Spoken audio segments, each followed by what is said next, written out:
Aloha y bienvenidos a Tecnología, Pensamiento Tecnológico Hawaii. Catching you off guard. I want to welcome you all. This is ThinkTech Hawaii. I'm your host, Carlos Juarez, and of course, in a moment, we'll be turning to a little bit more Spanish because we're joined today by a fascinating guest, Patrick Branco. Patrick is a young diplomat for the U.S. Foreign Service. He's posted today in Bogota, Colombia, but his roots are here in Hawaii, and we're going to talk a lot about that, what got him into the Foreign Service as a diplomatic career that he's embarked on, and how his upbringing here in Hawaii has helped both to prepare him and inform him, and really what I would call a form of Hawaiian diplomacy that we're going to speak about in action, because the world we live in requires that. You need some aloha, you need an understanding of a lot of the core values that people gain living here. So we're going to unravel a lot of this with our special guest today, and of course this is part of the ThinkTech Hawaii series, Global Connections, and joining me today, Patrick Branco. Patrick, thank you for coming back to joining us. As I mentioned just now, you're a Foreign Service Officer, a recent entrant into the U.S. Foreign Service, and you're back here in Hawaii for a short stint. This is your hometown, and in fact, sponsored by the U.S. State Department's Hometown Diplomat program. Tell us very briefly, both what brings you back and what exactly you're doing now. You've been in Colombia for a little while. So I'm actually back here to, one, to be on this wonderful show, but two, also, my cousin is graduating from the Diplomat school. So of course, being abroad and being a diplomat, you're away from your family. There's 3,000, 4,000, 5,000 miles that separate you. And the great thing is we have Skype these days, but it's very important for us diplomats to always come home and always to, reconnect with our roots there. So thankfully I got to come back home. Yes. Right now, as Dr. Juarez said, I'm posted in Bogota, Colombia. And I'm the deputy press attaché there, and it's a wonderful experience. We were talking earlier about how the job constantly changes because Colombia is in a very unique, evolving role right now. It's our strongest partner within Latin America, but also, we have a recent free trade agreement with Colombia. We also have a huge eradication program that we do there as well. And also we're in the set of presidential elections. So a lot of things are evolving right now. Yeah, it's an interesting time. And of course, Colombia is an interesting country in itself. A lot of times people just have these images of, stark, violence or the drug wars. And, it has had a long history of violence on the one hand, but it is a country that I'm happy to say I've had the fortune of living there. In the early 90s, I spent some time, did my own doctoral studies on the country and its understanding its political, economic world.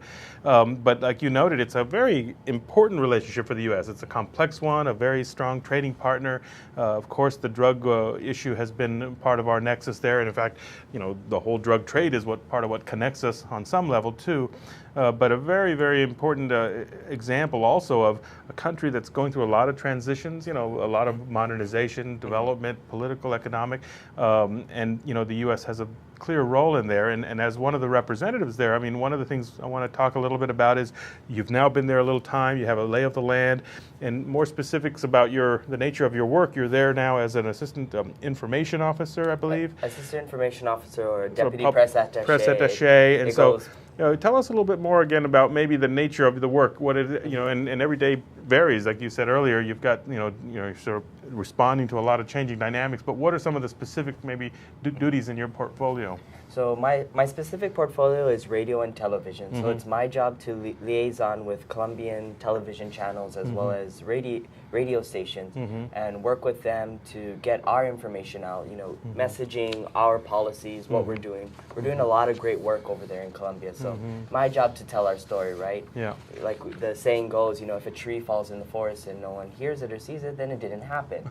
So that's my job to make sure that we get out all the great stuff that we're doing there, but also to be partners with them as well. So if the radio station or a TV program needs information or needs footage or they want to interview the ambassador, it's my job to help them get that access. Yeah. And of course, we talk about media these days. It's really the wide range of everything from social media, radio, television, and so on. And it must be interesting the range of people you get to work with there as well. A lot of people, because nowadays, in some ways, the transaction costs have lowered. People can be bloggers and engaged in impacting opinion and the like. And we've seen, of course, the U.S. Even ourselves, facing a lot of challenges in different parts of the world. Part of your task is both to help explain and clarify what our policy is, to help them understand about the U.S., our culture, our politics, and the like. I wonder if you might relate any interesting insights from what you've been doing there, how you've had to explain certain things in some way, or puzzles that they might have when they see things in the news. I mean, whether it's things that are happening in other parts of the world, or how we're responding here or there. Any anecdotes you could share? Actually, recently, with the situation in Ukraine, there's a lot of messaging that's coming from State Department to get the message out about Ukraine. Yeah. But also, it's very difficult for us in Colombia because our neighbor there is Venezuela. Yeah. And there's a lot of uprising and there's a lot of things going on in Venezuela right next now. door, of course. So we need to be sensitive to our audience. Yeah. If we're always advertising, support Ukraine, but then we don't have any messaging or any information on Venezuela next door, it seems like we forgot Latin America, and that's a lot of the image there. So we have to balance going in between. Understand the context that you might be talking about this faraway place, but people are looking to signals. Well, what about what's happening next door and the like? And very fascinating. And one of the things, just to maybe revisit your own experience, you grew up here in Hawaii, born and raised in Kailua. You're a graduate of the Kamehameha schools, and have come back now to see, was it a younger brother or a cousin? My cousin. A cousin who's now graduating. And that, of course, is a very important local institution of ours here, because it brings people who have heritage, Native Hawaiian heritage. And when you find yourself now as a young diplomat representing the U.S., but also you're Hawaiian, you're from Hawaii, in your mind, what does your Hawaiian heritage, what does it do to make you either the person you are, or how does it help inform your diplomacy, let's say? I think interesting is I never realized I grew up in a diplomatic experiment here. Hawaii is such an international hub, and we always are exposed to international people and different cultures, different food, and I grew up in that. I remember an instance where during my diplomatic training, I took a group to go have Korean barbecue, and they're just like, "Wow, I've never had kimchi before." And thinking back, I grew up with that. There was always a bottle of kimchi, daikong, or whatnot. So that really helped in my diplomatic career, especially with food-wise. So you in fact had like a training in sort of cultural nuances and things like that. Fascinating. So that, and also just with the aloha spirit, actually. Just when you're managing people, when you're trying to understand people. Actually, an interesting story is I was sitting next to the Colombian ambassador to Sierra Leone, and she asked me actually about, do you practice the ho'oponopono concept? And I was just totally thrown back that, someone who grew up in Colombia, whose most of their diplomatic career has been in Africa, knew about ho'oponopono. And just hearing that, it just was such a sense of warmth that, Hawaiian culture is out there, and, the way we manage, the way we practice, it's out there, and people are accepting it. So it also was refreshing, but also made me realize that I had to brush up on also my own Hawaiian practices and make sure I'm managing in a ho'oponopono or a pono manner. So. And of course, you also represent what is effectively a new breed of American diplomats. The traditional impression that we've always had, and for many years of reality, you always had the sort of Ivy League Protestant, WASP from the East Coast that was in our diplomatic service, and for various reasons. I mean, it is an elite corps on the one hand, but just even the way people get, let's say, into the system, there's been a deliberate effort to try to say, no, we need a diplomatic service that represents the country that we are. And I'm just curious, even from being now part of this, core of the diplomatic service, you probably have encounters with others that, especially you have even some Latin heritage yourself, some Puerto Rican background. People might think you're Colombian when you're down there. I mean, have you had any funny encounters dealing with that? Actually, it was very interesting. The governor of Puerto Rico actually came down to the Colombian embassy, and actually, so we all lined up for our greeting line, and actually he skipped over me because he thought I was staff, the was local Colombian national staff. person. And it was funny because, as you had mentioned, I'm part Puerto Rican, and to see another Puerto Rican kind of skip over me as well. Said, hey, wait a minute. So very that was a very interesting story. Or I'll go out with my assistant, and he's older, and they always approach him as being Mr. Branco. And they think he's the diplomat because I'm fairly young to be in the foreign service. then they always think I'm the Colombian helper or the Colombian assistant, which is the driver. Here, go park the car. Well, no, of course not. You come in, and it's not because you're young or what have you. You come in because you bring a set of skills, expertise, background, and training. And after you finished your high school at Kamehameha Schools, you found yourself at HPU, Hawaii Pacific University, where your background,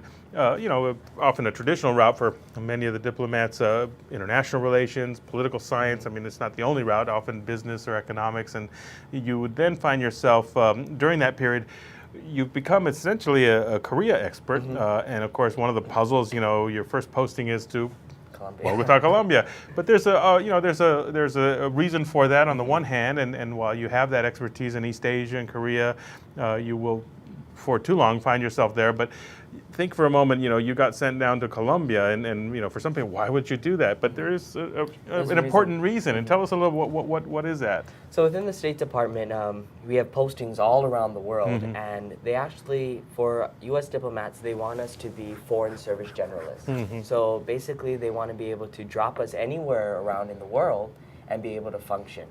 So, and they first or second tour, they try to give you 2 regional expertise, and they try to throw you off a little bit. So they saw my background in Asia, and they're like, let's try him out somewhere else. So out of your comfort zone. Let's put him over here. Let's see how he lasts. So I got Latin America, and also within the Foreign Service, there's 5 specialties. So political track, economic, public diplomacy, management, and counselor.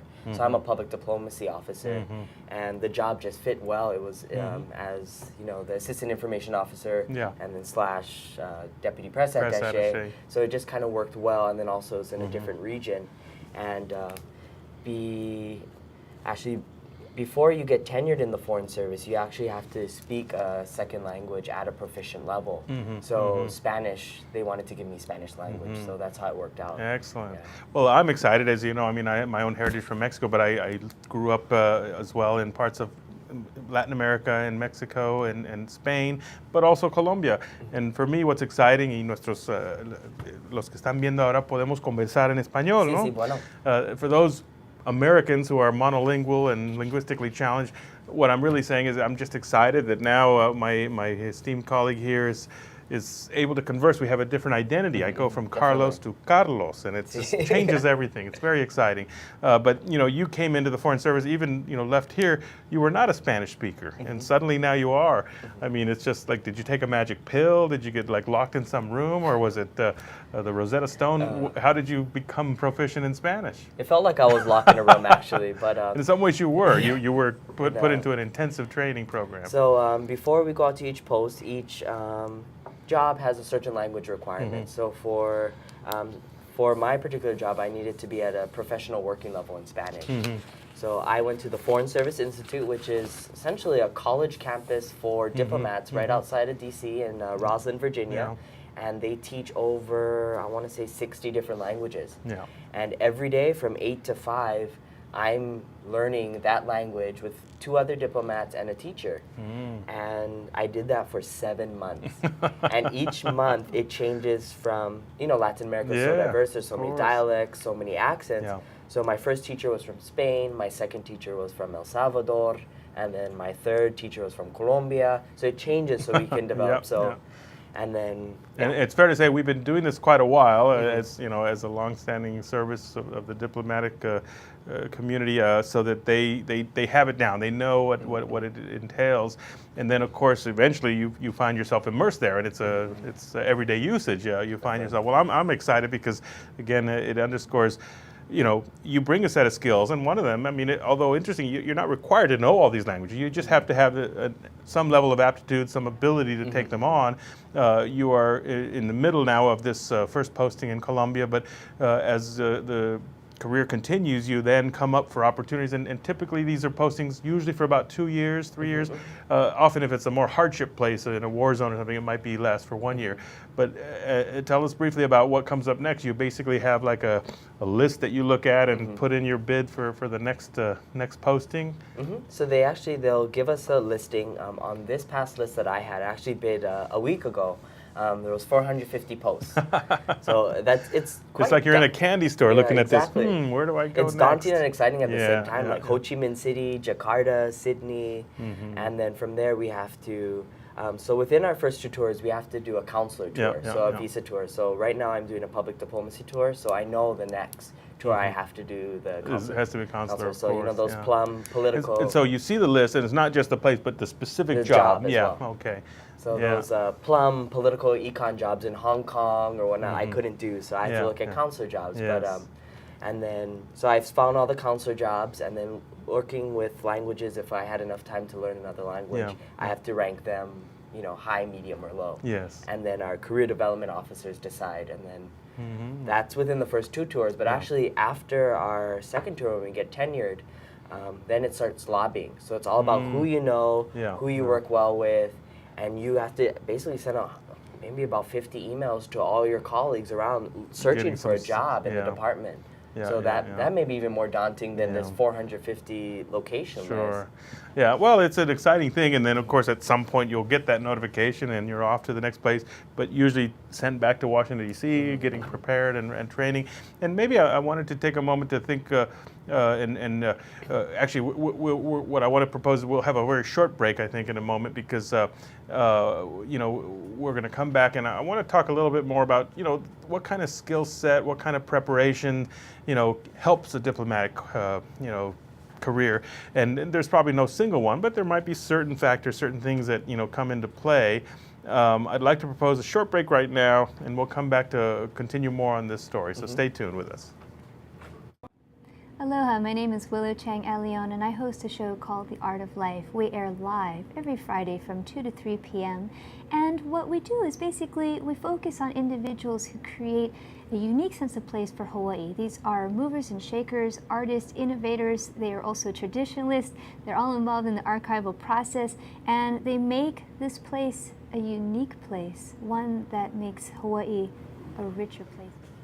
Aloha and welcome back. We're live and we're ThinkTech. This is the show Global Connections, and I'm your host, Carlos Juarez. I'm delighted to be joined today by Patrick Branco, one of our very own locals here from Hawaii, who is now in a diplomatic career. He's posted at the U.S. Embassy in Bogota, Colombia, where he's a deputy press attaché, also an assistant information officer, working with a range of issues, of course. And the world of a diplomat is one of really understanding a lot of different things, dealing with many different people, both, you know, within the embassy, in the local community there in Colombia, representing the U.S. in a very formal and important capacity. And, you know, I wanted to maybe talk a little bit about, Patrick, somehow, you know, you've got certain background training, education, you learned about things, you know, the world, politics, economics, and the like.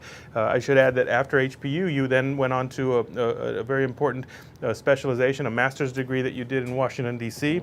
At the Johns Hopkins University Paul Nitze School of Advanced International Studies. This is, of course, one of the premier graduate programs for international affairs in the nation. And you focus there on Korea, international economic issues, and, of course, all of that valuable preparation. And yet, there are many other ways and issues. What I'd like to say, instead of maybe just the substance, I mean, talk a little bit about what kind of skills, what kind of, I don't know, you know, attributes are essential for the kind of work you do, because it's not easy work, and you know, it's a very rigorous process for us to screen and, you know, find, you know, candidates, train them. But as a diplomat now, tell us a little bit about what kind of skills do you need for this type of work? I'd say the number one skill is composure. Just having composure and being, when someone says something to you, not reacting very quickly and being able to keep your face. There's a funny story about the former State Department spokeswoman, Victoria Nuland, and actually she had perfect composure, but the only thing is when she got a hard question, she raised one eyebrow. Oh no! And people noticed that. Bit of a quirk. And the journalists noticed that when the questions caught her off guard. So I would say composure and having a really straight face is very important, because you don't want to give the wrong reaction. Yeah. Also, just being a friendly guy. When I was taking the exam, my trainer, who was the former ambassador to Brunei, actually told me the number one skill is being the guy that other people want to work with, being diplomatic. Yeah. So when I was doing the exam and you're dealing with other people, you know, being friendly and I guess essentially having the aloha spirit, and being very friendly and getting to know people and listening to their stories and their responding. I think that's very important. But also critical thinking and knowing when to get out. Yeah. When the situation got too tough, and knowing when to say no. That's also, or I don't know. Yeah. Well, again, and we can go on about these things because they are all good examples of that. And some things people have it in their personality; they have it in there and can be refined. Other things you might need to learn along the way and get obviously advisors, mentors who help shape that. Obviously, the process that one goes through, very rigorous, very tough, is one that is looking for that. They're looking for personality traits. Do you have that sort of even-keeledness or whatever you might describe it?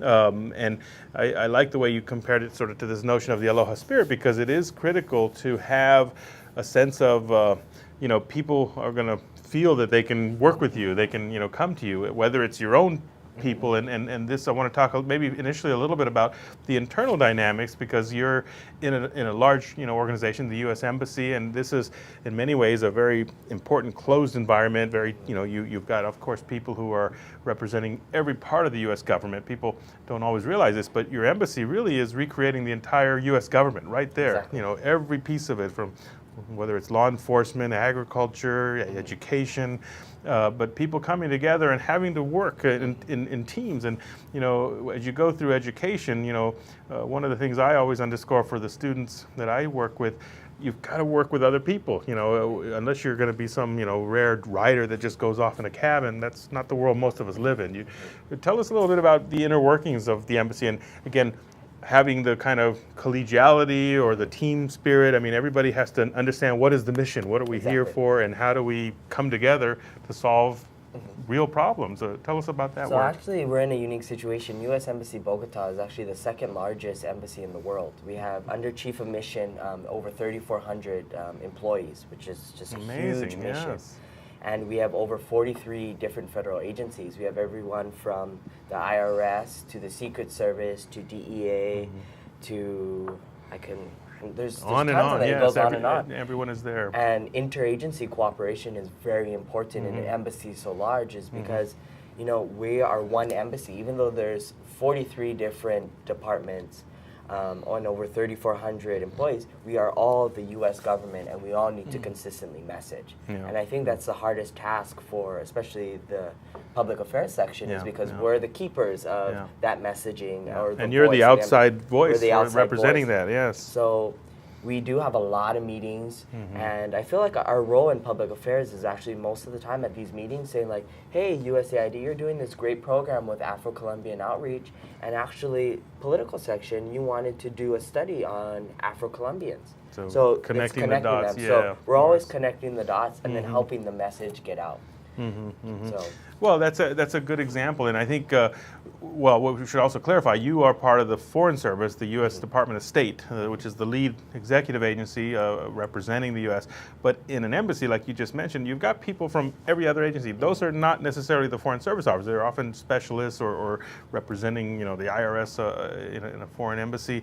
The diplomatic service that you're in is really a small part of that. You described earlier the 5 broad areas, and of course that these are the ones that effectively are, I guess, the ones who do the negotiation with the other partners. So we've mentioned briefly now the internal dynamics of this large organization you've described, and it takes everything, computer specialists, HR personnel, whatever. I mean, real estate agents, everything. Just to make it function, and a large organization like you've described.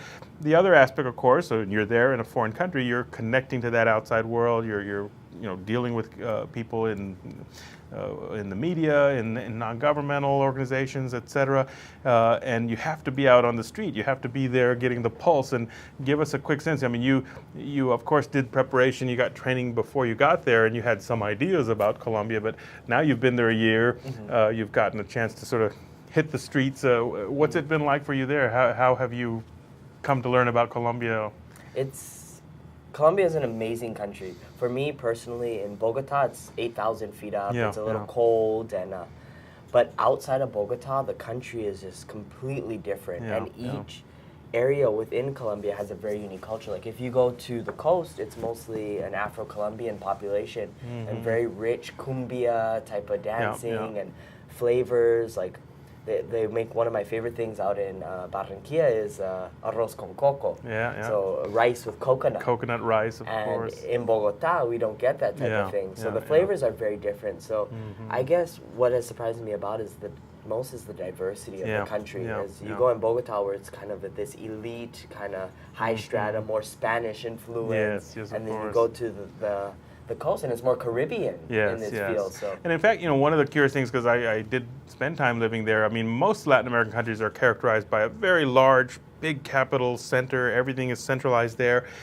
Colombia has this large, important city, Bogota, but it has more regionalism that you'll find in most others. You've got, the bigger city, Medellin. The industrial capital, Cali, a big agricultural region, Barranquilla, the coast. So you really have this regionalism that you have to appreciate, and I'm glad to hear you've been able to get out of that, Fort Knox of the embassy, which it is. I mean, it has to be a very high security area, but it's important for you to be out in the street to get the pulse of the people and to understand both your role as a public affairs person, but for your ability also to inform not just the embassy, but even part of what you're doing in an embassy is reporting back to the people in Washington who make policy, who have decision making happening there. So very important to see that. But I'm glad to hear the way you describe this sort of diversity of the country. We too often have, I think, images of whatever country it might be as if it's very singular and everything's the same, or this image of Japan, Tokyo, or Seoul, Korea, and those are real places and they have a certain sense, but you have to get out into where most of the people live. Very interesting. And tell us a little bit. When you go there, you see it does have this mixture of culture. Bogota is really the more traditional Spanish heritage. The climate, because it's so high altitude, kind of gives it that sort of maybe more coldness, if you will. Because once you get into the tropical heat, people's mood changes. The dress is different, the dance, the music, everything. So I guess what I want to ask is, I mean, you've come away now with a better appreciation of the country and its diversity, and I think it's so important because Americans, we're often too simplistic in how we just label Latin America, South America with this one broad sweep. The other part that always astonishes me, particularly about Latin America, is that it is often very much neglected in our radar. It's such an important part of the U.S.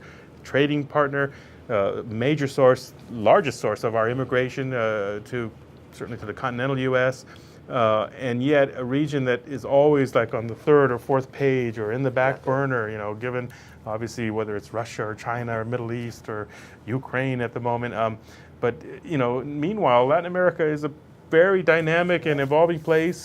They are, if we were here 30, 40 years ago, we'd be talking about a region, most of it led by military regimes. Not today. You see democracy and all its warts and imperfections, but it is very much happening there. How would you characterize the political world there in Colombia? I mean, it is a democracy. It's had it did not experience the military governments that were so typical of Latin America, particularly South America, and yet democracy, it's even as we speak now, it's in an important transition, right? What's on the agenda at the moment there? So right now they're actually in the presidential election, and the current president is a big supporter of the peace process. Yeah, Juan Manuel Santos. So it's President Santos.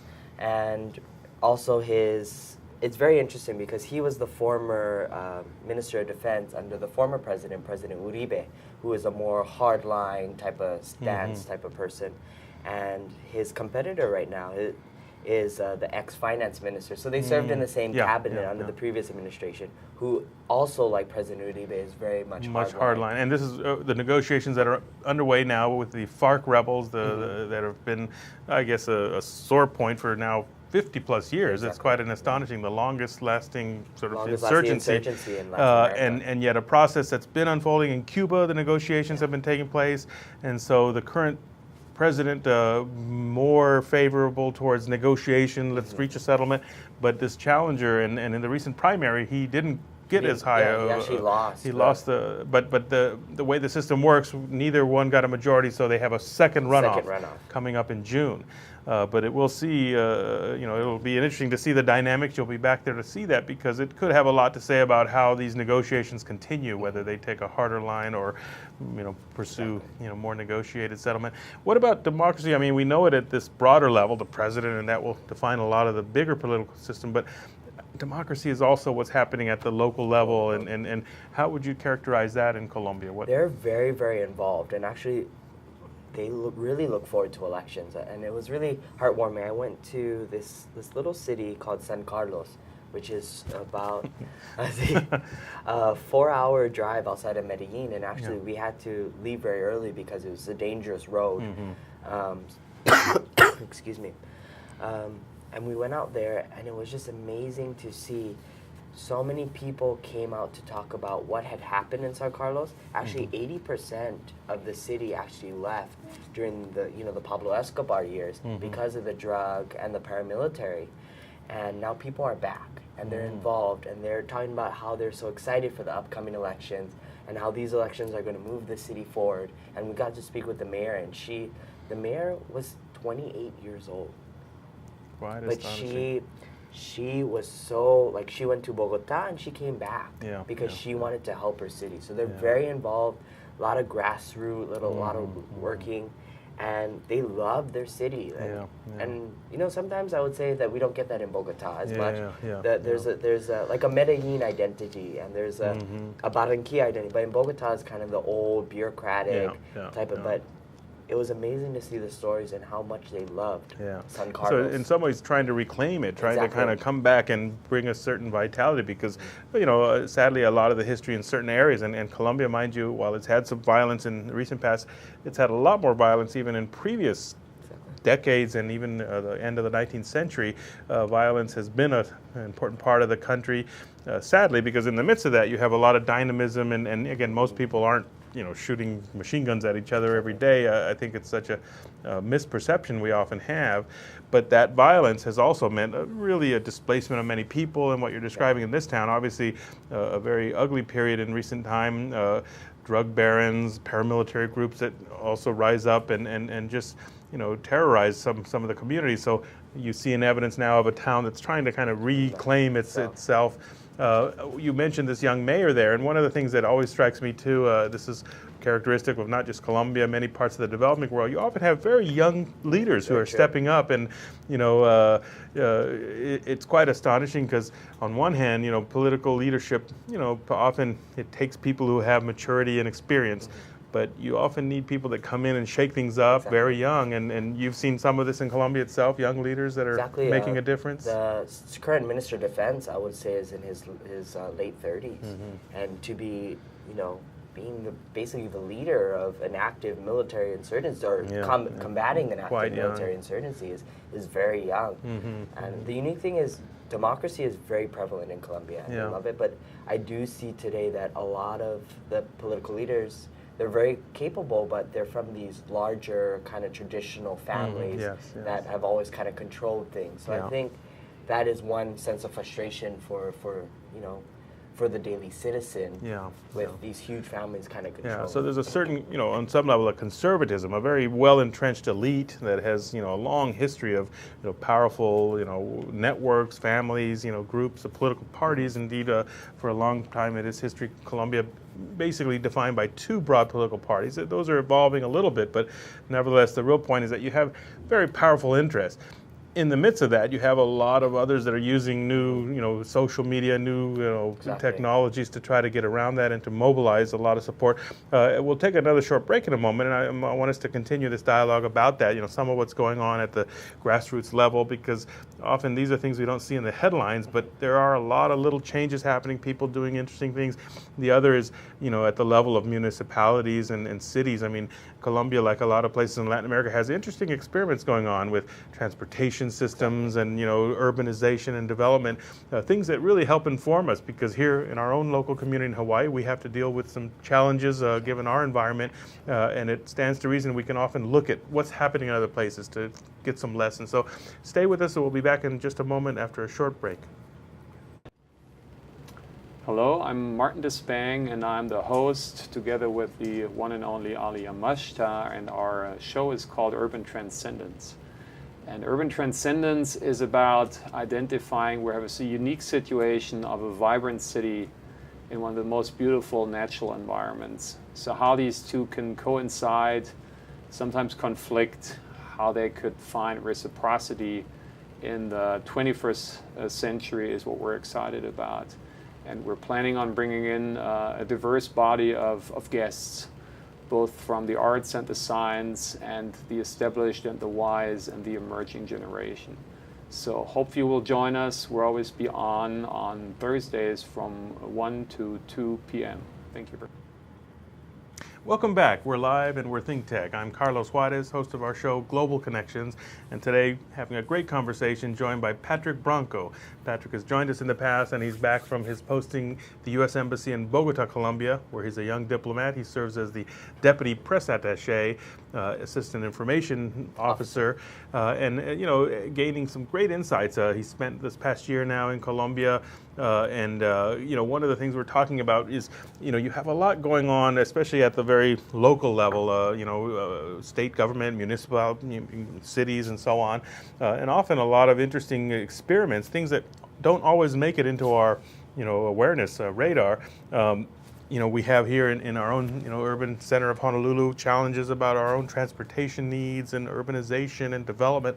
And again, I turn to you, maybe from your vantage point, having seen now living in this, a big city. Bogota's quite a big megalopolis, 8 million, 9 million. It's quite 10 million people, so it's a very big urban center.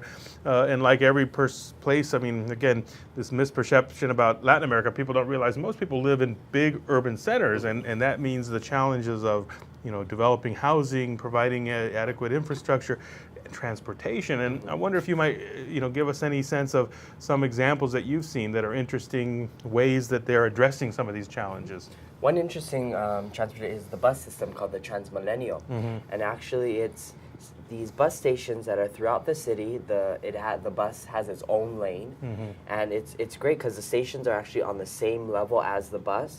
So actually, it saves a lot of time with getting people on and off. Right, the doors open, people just walk off, people just walk on. Compared to our bus system here, where people have to walk down the stairs, people have to get on. So that's really innovative. And the other thing, it's very cost effective because they do analyze to see who uses the Transmilenio and which population centers are used. So using these roads, it's very cheap to just kind of reconstruct another path and move it on, instead of these big type of subway programs where they have to dig it up and whatnot. But this is very effective because it can be moved very quickly with evolving.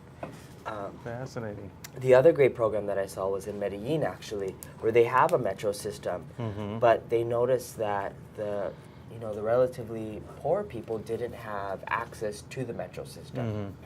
And if they didn't have access to the metro system, they didn't have access to work, resources, or whatnot. So what they actually did was they built a ski lift from one of the metro stations up into the mountains into Medellin, where a lot of the lower income people live in these like shanty towns up in the hills, of course. Interesting. And it was great. It's like you get off the metro, and right there you get hop onto a ski lift to go home. And the great thing about it was they did two things. The first thing is they made the land right behind the shanty town a natural park. So actually the ski lift actually goes into the park. And when I was actually riding, I was there with a young couple. They couldn't have been more than 17 years old, and they had a baby. Wow. But they were going on a picnic to take their baby. And this is the type of opportunity they wouldn't have gotten otherwise if that wasn't there. And this came probably as part of this plan of, let's connect them to the metro, and then at the same time, let's provide some open space, that they could enjoy a better quality life. And the other interesting thing is, because it's kind of a tourist attraction as well, people began catching this part of the metro, and the people in their town actually started cleaning up. So like you don't see trash on the roofs, you see everything a lot cleaner. And then actually from that, you actually saw the growth of street art. So you saw a lot of street art, a lot of graffiti, and actually Colombia is big on street art. So you saw that. It was a great thing, and actually Spain built a library, a huge library in that area too, to also bring people to the library, but also bring people into that neighborhood. And it's completely revitalized that neighborhood. Yeah, well, I like these as good examples of, again, sort of urban development that's happening, because, on one hand, the modernization we see in so many parts, especially in the developing world, jobs pull people there, but then the capacity to develop is always a challenge, but you've described a few very good examples where in some level local leaders, mayors, municipality, organizations, even NGOs are stepping up and sort of offering some solutions, and we don't often see enough of these. You have to dig a little deeper. You described this transportation system in Bogota, Transmilenio, and it borrows, I know, from some innovative ones in southern Brazil, in Curitiba, that years ago attracted a lot of attention. And, of course, it just gives you some different ways of looking at things. The more flexible arrangement that you described, the ease of people getting out, and then beyond that, just giving people, in some ways, a more dignified process. Because I was in Colombia in the early 90s, about 20 years ago now, and I'll never forget, they got rid of them by then to create this new system, but there used to be these little micro buses, they called them, and it was nuts. They would stop everywhere in the street. There was a lot of accidents. I mean, these buses were just, too many people in them hanging out, and the traffic was just horrendous. And so clearly it took some bold leadership to step in and say we need something better. And then the other aspect, the case of the Medellin example you described, sometimes our urban planners don't always figure out everything, and they have to come up with some follow-up solutions. And this ski lift that you described is quite fascinating, because suddenly it then opened up a whole new world. And I like these as examples again of we often think of government. It is something we inevitably need to solve some of our public goods, but government takes many forms. It's not just that central big political sort of centralized power. It is ultimately state and local government that we all live by. And maybe stepping back a little, your own background, we've talked briefly about it, but as you were a college student here in Hawaii, I mean, one of the things I recall you did, you were an intern in the state legislature.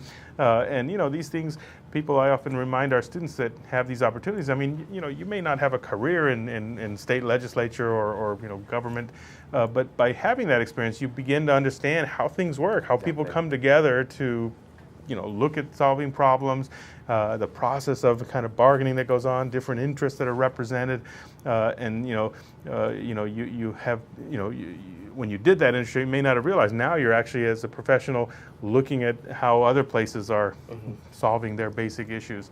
We've got just another minute or two. We'll have a real quick final break, and then as we come back after this last break, I want us to bring some closure to understanding again the challenges, the exciting opportunities. You're in a diplomatic career, but there are many other ways that people can often get involved and have careers like you have, working in international affairs. But let's have a final, very short break, and then we'll resume in just a minute to finish with some concluding remarks. Joined today by Patrick Branco, a U.S. diplomat from Hawaii. He's essentially offering our U.S. Foreign Service a little bit of an aloha flavor now and helping spread some of that aloha today in South America, in Bogota, Colombia. So come back for just a final few remarks. We'll be back in just a minute. I'm Hong Jiang, host for Asia in Review on Tuesdays. And I'm David Day, host for Asian Review on Thursdays. Both of us broadcast our respective shows at 4 p.m. And my topics tend to deal with questions related to environment, culture, history, and sometimes human rights.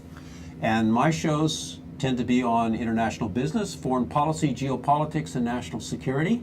And you can watch our shows live on the ThinkTech website at thinktechhawaii.com. And you can also watch us on YouTube or Olalo. So come join us on Thursdays at 4 p.m. I'm David Day. And on Tuesdays at 4 p.m., I'm Hong Jiang. Aloha. Aloha. And welcome back. We're live, we're ThinkTech. I'm Carlos Juarez, host of our show Global Connections, and we're finishing now a great conversation with Patrick Branco. Patrick, diplomat here from Hawaii who's been based for the last year in Bogota, Colombia. And Patrick, we've been talking a little bit about your own, insights, your career, your background, and diplomatic service is something that is not for everybody. We can't have everybody in it. There's a limited number of jobs on the one hand, but of course a lot of people, young adults in particular, that are interested in careers involving international affairs. There are a lot of different ways people can get involved, and I wonder if we might take a few moments just, from your perspective. You see it both now as a young professional there, but having even grown up here, people you come back to see now that are interested in global issues. I mean, what are some different examples of ways that people can get either involved or plugged in or potentially have different career opportunities in international affairs? So within the Foreign Service, actually, there's the Foreign Service generalist within the State Department, but there's actually, you can actually be a diplomat in the Department of Agriculture, actually the Department of Commerce, as well as the Foreign Press Corps.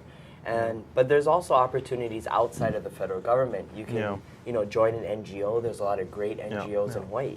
East West Center, which does a lot of global issues. Pacific Asian Affairs Council. That's one way to get involved. Also, there's a lot of government programs. The Boren Fellowship. There's Fulbright as well. And then always NGOs. We work with a great deal of NGOs to actually be our implementing partners with what we do, because we don't have the knowledge base or the resources to implement these types of programs or these ideas. So we work with a lot of NGOs out there. So. And these are, again, wide-ranging. Some of them can be very small organizations. Some of them may be well-established, large ones. Maybe they have, in some cases, religious affiliations, or otherwise they're just focused on maybe it's human rights issues or educational issues. The point is that you really see a lot of access points that people can get involved with. And as well, I like how you describe, we have the traditional foreign service careers that you've gotten into, but our government is represented in so many other areas by people who have that expertise and yet might be posted and needed abroad. The other might be everything from diplomatic security to computer information systems, even again what we might call just the more traditional administration, personnel management. You need people with that kind of expertise. The real key is whether if you're passionate about this and want to get involved, you've got to seek out these opportunities. And for those who are younger, there are many opportunities our own government does, other educational opportunities that can inform that.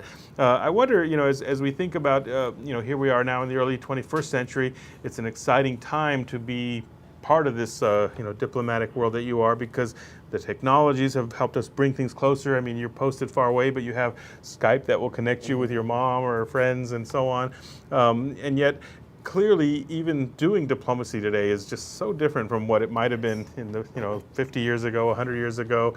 And as you can think about that and reflect for a moment, what would you describe as ways in which the diplomatic community, the diplomatic world, the diplomatic job is either enhanced, or are there other ways in which maybe these technologies also kind of have to make us stop and think a little bit about it? Anything you can share just about, again, the nature of the world we're in now? So social media has been a wonderful tool for the State Department. We're able to reach huge amounts of different people. Actually, our Twitter feed has over 85,000 followers. We're the highest in Latin America for a U.S. embassy, and our Facebook is about 60,000, and on average post we reach about maybe 6,000 to 7,000. And actually, it's really interesting because instead of people sending in emails or calling in about visa questions or general questions, they actually tweet us. They tweet us at U.S. Embassy, hey, I'm looking for a visa, da da da da, and then actually this is a respond for them. So it actually makes a lot of things more efficient because they don't need to come into the embassy, they don't need to make an appointment, and we can just respond to them instantly. But also, we need to be careful of what we put out there, because things can go up very quickly and whatnot. So it's also a tool that we're still figuring out for State Department. So, but we've been engaged worldwide, and I recommend that you actually follow Secretary Kerry on Twitter. He has great pictures, and it's actually really funny. It's what he's doing. I was reading, I think it was this morning, I was hearing some of his pretty strong statements about Edward Snowden and calling, and yet again, again, you're representing our country down in Colombia, and like you've described now, the technologies allow you different ways to connect with people, populations, locals there, and even family and friends back home. But it's also one where you live in a world where, gosh, especially as a press attaché, you've got to be prepared to respond instantly to things. You have to be one step ahead of the game, otherwise it can get behind you. Very fascinating. Well, I'm really excited to have had a chance to reconnect with you here. Very glad you've come back. I want to remind our listeners, Patrick Branco is, of course, one of our young diplomats now representing the U.S. government, stationed in Bogota, Colombia, the U.S. Embassy, a large embassy for the U.S. And more importantly, you are part here back in Hawaii for this short break as part of the Hometown Diplomatic Program. And as a diplomat whose roots are here in Hawaii, it's important to come back, kind of remember where you come from, stay grounded. Obviously, have a little break that's valuable. We thank you so much for taking time joining us today on Global Connections. It's been a very informative talk, and to our listeners, again, thank you for staying tuned, and please continue joining us here. ThinkTech, of course, brings a wide range of programming here every weekday. We're streamed live on the internet. Most of our shows are, of course, available to you as YouTube clips that you can see later. And I just want to thank our guest, Patrick Branco, again, for taking time and joining us. Thank many others who helped make the show possible. You know them. Many of them include Marshall, our stage manager, if you will. We have Ian back in the room there doing the production, Chrissy Goffigan, our communication manager, and Jay Fidel, who brings it all together as always. Thank you, Jay, and thank you, listeners, for joining us on this episode of Global Connections. Stay tuned. We'll be back with the next show soon enough. Aloha.